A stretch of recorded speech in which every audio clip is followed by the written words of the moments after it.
Вопросы, которые идут в русле вашего обращения, они касаются создания дополнительных механизмов, кроме и в дополнение к нашей четверке государства Альянса Сахеля и Российской Федерации. Сегодня среди основных идей, которые были поддержаны, во-первых, это распространение нашего сотрудничества 3+1 на другие сферы, помимо внешней политики. Прежде всего, на сферу экономики, финансов, включая сотрудничество между центральными банками. Говорили и о том, что общим интересом будет отвечать установление межпарламентского сотрудничества. Это тоже очень перспективная сфера, учитывая роль парламентов в обеспечении законодательной деятельности.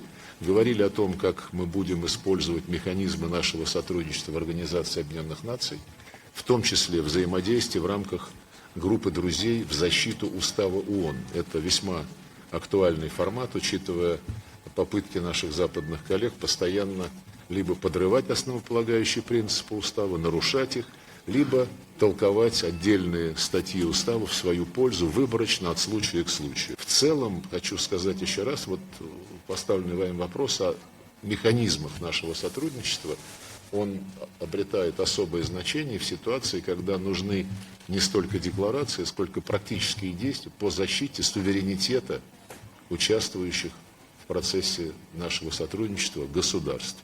Мы к этому готовы.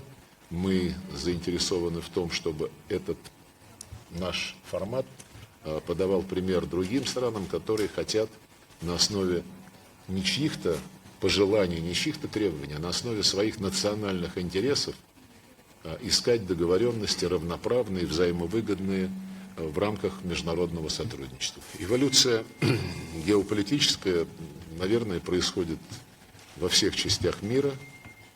Африка – это один из наиболее ярких примеров. Получив политическую независимость, страны Африки вскоре стали ощущать, что в экономическом, финансовом плане они по-прежнему зависят от бывших метрополий. И сегодня я бы назвал этот процесс вторым пробуждением Африки, когда Африка хочет не только и обладать политической независимостью, иметь международную правосубъектность, но и хочет сама распоряжаться своими природными ресурсами.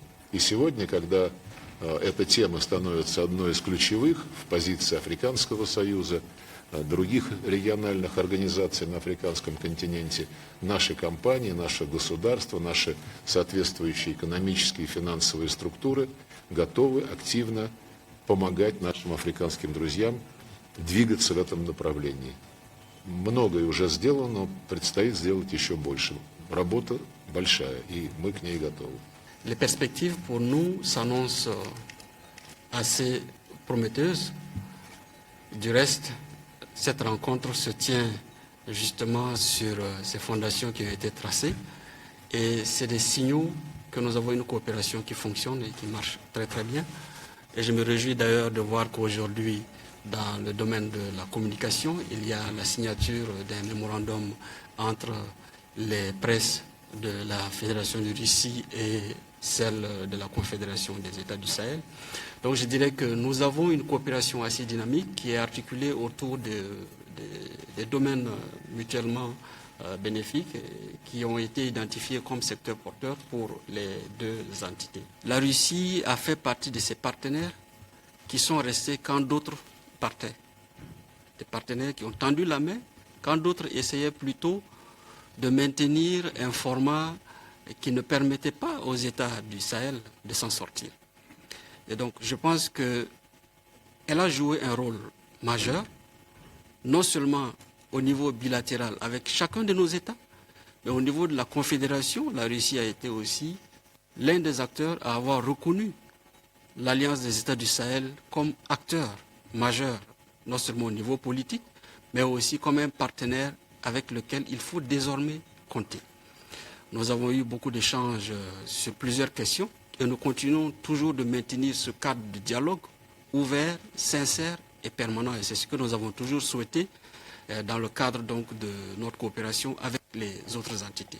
Donc je dirais que la Russie pour avoir été là à ce moment difficile, pour avoir proposé sa coopération et manifester sa disponibilité à accompagner la Confédération dans sa quête d'une véritable souveraineté, d'une vraie indépendance, reste un partenaire stratégique.